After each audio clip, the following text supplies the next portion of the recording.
Hello, hello, and welcome to day 2 of week 3 of our pause work replays. Today we are focusing on our upper body strength and conditioning today. So, as per usual, we're going to start off with a warm-up, and then I will send you off, as I do best, to do your upper body strength, and then we have a nice, spicy conditioning circuit that you're going to finish with today. So, equipment-wise, using the huge today, 8-pound dumbbells. We have our options with the loop bands. I will be incorporating this chair, the bench, and something along those lines. And we also have the option of the Trx. If you'd like to hook that guy up and use it for some of our back exercises or rowing work, that's a great option, and I recommend you do it. I don't have one, so I won't be joining you, but I will explain when you can incorporate that in. Okay, so let's start off with this warm-up, which we are doing together, which starts off with some arm swings. So extend those arms out to the sides, palms facing down, alternating which one goes up, which one goes down, allowing the arms to fall back behind the body, feeling that nice stretch through the chest, through the shoulders, loosening up, everything up, and there is the goal of this warm-up. So we're trying to keep the arms high, doing 20 of these, which again, you can just follow along. You don't necessarily need to count, because I'm counting as I'm talking here. 8 more to go here. And we want to keep this nice high T position with the arms. And we are breathing as we go through these. The next one that we're doing is arm circles. So we're going to keep our arms out in this T position, palms facing down, and start to draw these small circles with our arms, with our hands rather, moving through the shoulders so that there's no bending of the elbows happening. We're keeping the arms high in this T position. 10 circles backwards, keeping them little. And then we will stop, which is right now, that was 10, and we will do 10 circles forwards. You're probably starting to feel a little burning sensation, ruid, in the shoulders. That's what we're going for here. Trying to get everything loosened up, warmed up through those shoulders. And that is 10. So we'll now relax those arms down by our sides. Start going in the first direction we went in, but having those circles be as big as we can make them. So we want big circles. We're doing 5 now each way. 5 backwards here, with the addition of my mom's cat meowing in the background. 5 circles forwards. So you go through these ones here. I just gave her a look. She's probably going to meow more now. And that's 5. Relaxing these arms down by our sides. Next one's all about our necks. We're going to take this one nice and slow. Starting off, tucking our chin to our chest. Slowly rolling ear to the shoulder, looking up to the ceiling, other ear to the shoulder, ending up back where we started, chin to chest, and we're going to do the same thing the other direction. So as usual with the neck, we want to take everything nice and slow, loosen up the back, front, and sides of all those muscles through our neck, finishing off back in that chin to chest. So the next one is down on the floor. So come on down here, join me in your all 4 position.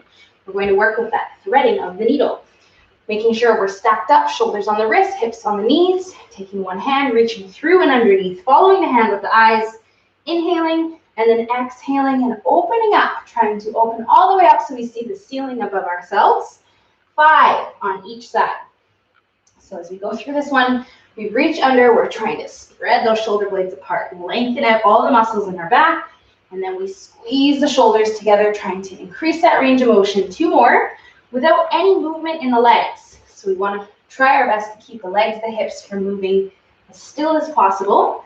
We'll go through this last one, exhaling, and then we'll switch sides, doing the same thing on the other side, spreading those shoulders, squeezing them together, limiting that movement in the hips so that we're focusing all on the low, upper, and the mid-back through this rotation. Again, we'll breathe as we go through these ones. Exhaling on that open. Last 2.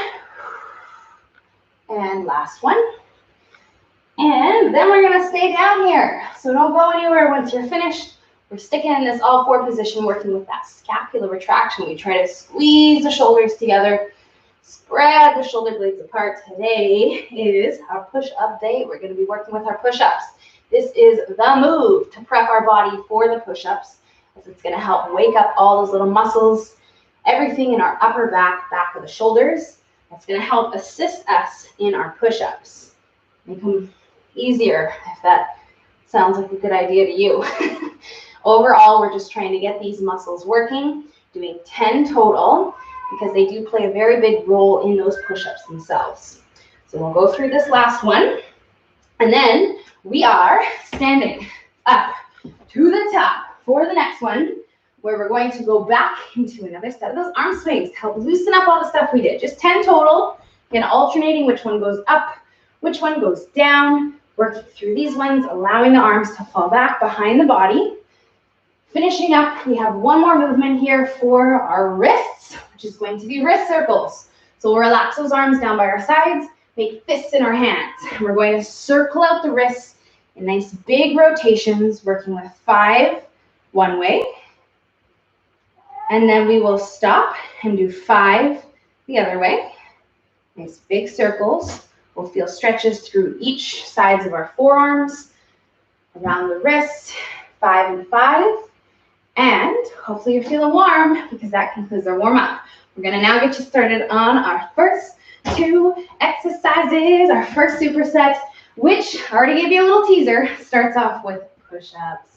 Now today, we are going to be incorporating something, I don't want to say new, but it's been a minute since we've started with these guys, our narrow grip push-ups. You will be completing 3 narrow push-ups, followed by 6 normal push-ups. So we know the normal push-up. Lots of us are still working on maybe even getting up to 6 normal push-ups, and we know that these narrow ones are a lot more challenging than the regular ones. So what we're going to do is all head down onto the floor and just practice maybe 1 or 2 reps of each of these.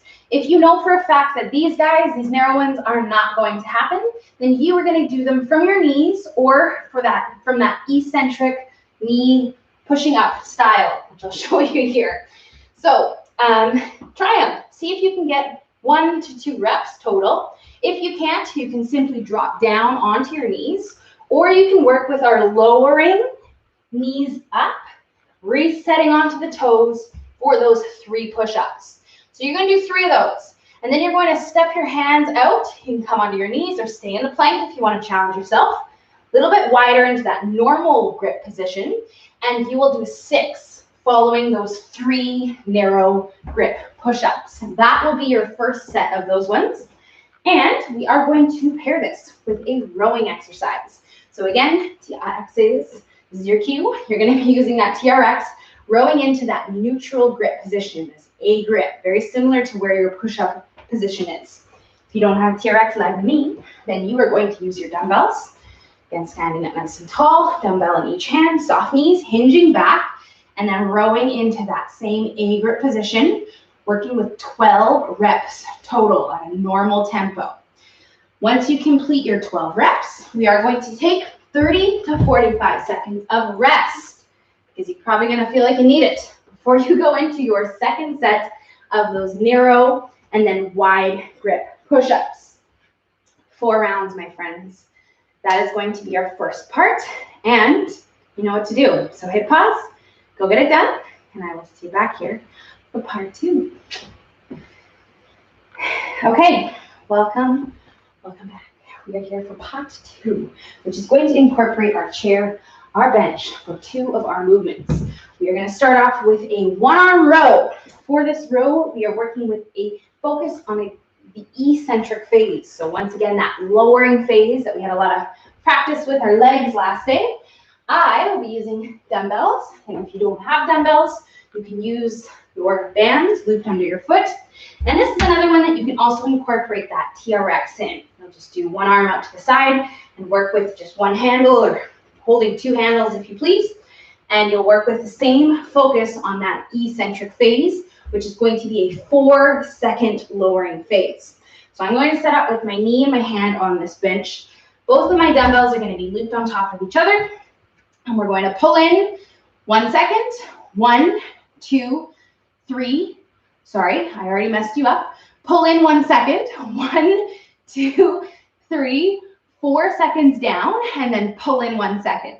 1, 2, 3, 4. You guys are going to be working with this on both sides, And you are doing 12 reps on each side.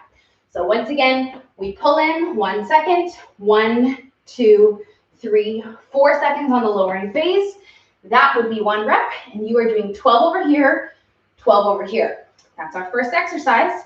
Second movement, which we're going to go right into, is our bench dips.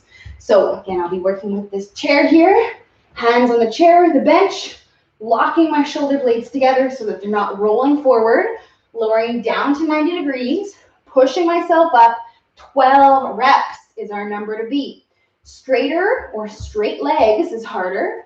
Bent or really bent legs is easier. You can walk your feet in and out as closer as far as you would like to feel challenged by our 12 reps. If you don't have bench or chair, you are going to do your infamous wall tricep extension that you can work with. Again, 12 reps total. Same rules apply with walking the feet away is going to be harder. Closer is going to be easier, okay?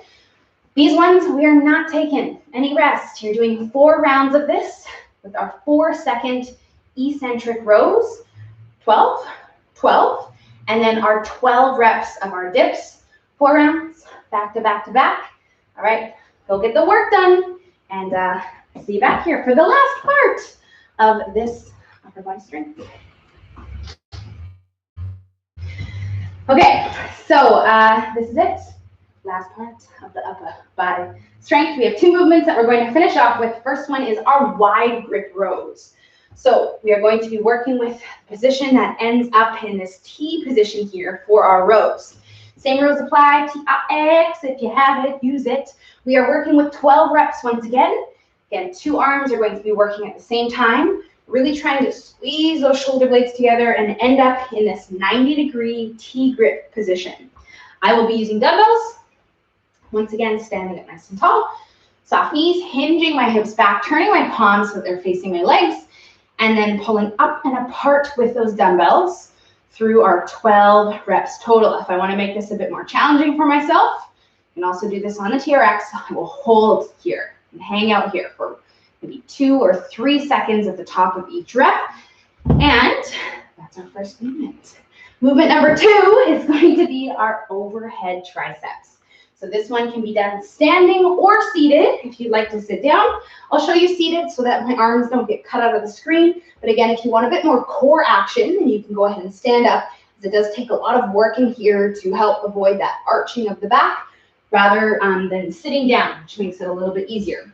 You can use 2 dumbbells, 1 in each hand like this, dropping them back into this 90 degrees, and then pushing up and over our head. If you find that your dumbbells are a little on the heavy side, then what you can do is put one down, hold one side in each hand, and then work with 12 to 15 reps. So we have a range, which is nice. You can stop at 12, you can go up to 15. Pick your poison, somewhere in between there. That again is challenging for you, that you're feeling that work in the back of the arms. Same deal with the rest. We are not taking any. We're going back to back between these 2 with little to no rest in between them. So just flip-flopping between these 2 movements. The rows, where you're working with 12, and then the overhead triceps, 12 to 15. 4 rounds. It's going to take you to the finish line of the strength, and then I will see you back here for the conditioning circuit. All right, go get the work. All right, welcome back. Welcome. Here we are for the last and final part, which is the conditioning circuit, the spicy one. For today, we do not need any equipment at all, just our mats. Or you can move the mat out of the way if you'd like. Mostly just our body. We'll also want that supportive footwear, especially if you're going to be joining me on the high impact or the jumping stuff. First things first, we're going to go ahead and move everything out of our way. So we don't trip up on anything. The chair can move, the bench, whatever it is. We have full access to our mat, and nothing is going to accidentally trip us. We are going to also be working off of that interval timer, which for this one is going to be set for 60 seconds on. So we're working with 1 minute of work, 20 seconds of rest. There are 3 movements. You have to do 3 rounds, and then you are finished. Although we are going to have one more final part here, which will be our stretch at the very end. So let's talk about these 3 movements. Same thing here. If you would like to sort of follow along, practice a couple reps of each, or just watch me and start doing your thing. When I say, pause and you press start on your timer, that's cool too. 1 minute, we are going to be working with our blast off bear squats. So that is in our plank position, high plank here, working with hips driving back and then back into that plank. This is going to be you for 1 minute. Now, this one is a lot harder than it looks. We're trying to elongate our spine, reach our hips back behind us without lifting them into the air. We don't want our hips going up. We want to stay down and just hover those knees above the ground. If you feel like you're not going to make it, hold the plank. Just hang out in that high plank position and slow down. You don't have to go, back and forth so fast the entire time. You can sort of pace yourself a little bit. That's the first one. So 60 seconds of that. 20 seconds for you to get yourself up off the floor, working with our second one, which is our split jumps. Now, these ones you can do in a lateral fashion. You can do in place. You do pretty much whatever you want to do for 1 minute of our split jumps. If you're low impact, you're going to step over and back across either imaginary or an actual line, maybe the side of your mat. 60 seconds of that. Okay, then you can travel, you can stay still, do what you want to do, but I need you to move for that entire 60 seconds. 20 seconds for you to rest, regroup. Sips of water. Finishing off is our lateral bounce. So we're loading up one leg, bounding ourselves side to side across. And if you're low impact, we're going to step, tap our foot, try to work with opposite arm, opposite leg for that 60 seconds. And the more explosive, powerful, further that you jump, the more challenging this one's going to be. Okay, you know what to do. 3 sets. I already told you. 1 minute on, 20 seconds off, bear squats, split jumps rather, and lateral bounds. Press pause, go get it done, and I'll see you back here for the last part of the stretch, the best part. Okay, hello, welcome back. We are back for this stretch. So we're going to finish off with a nice upper body stretch. Starting off, first things first, I need you to be cool, calm, slightly collected. Maybe still, feeling quite hot and heavy from that circuit you did, but we want to be able to at least answer questions or hold down a conversation. So if you're still feeling like you can't do any of those things, take a couple more minutes, do a few more laps around your room. When you feel ready, you can join in this reaching behind the back, interlacing the fingers, pulling the shoulders apart. We can also sub this for a door frame stretch. So you can find yourself a door frame, corner of your room, something along these lines. If you feel like you can't quite get your hands back here and get that nice stretch going. 30 to 60 seconds. Get Dusty here assisting us for a stretch. Holding this here for 1 to 3 sets. So if you're short on time as usual, 1 set. If you can need a little extra time, you can do this one and the next 2 stretches a couple more times. Stretch number 2 is about the lower body. To be exact, these guys here. Small jumping around we did. You can take a lunge, holding the stretch here. Again, 30 seconds to a minute. And then we switch, 30 seconds to a minute. Last and final one is for our back muscles. We're going to use this here bookcase, door handle. You can even use your Trx if you still have it hung up. Hold on to it and then lean your hips back, getting a nice stretch down the sides of your lats, your back muscles. And same time, same sets. If you have time, you can go through this sort of circuit style with you, my friends. I've done another one. Upper body strength and conditioning is finished for the week. So good job. Hopefully you feel good. You will soon after you eat and shower and all those things. And I will catch you guys tomorrow or next day for our full body conditioning day. Okay, thanks for joining in and I will catch you next time.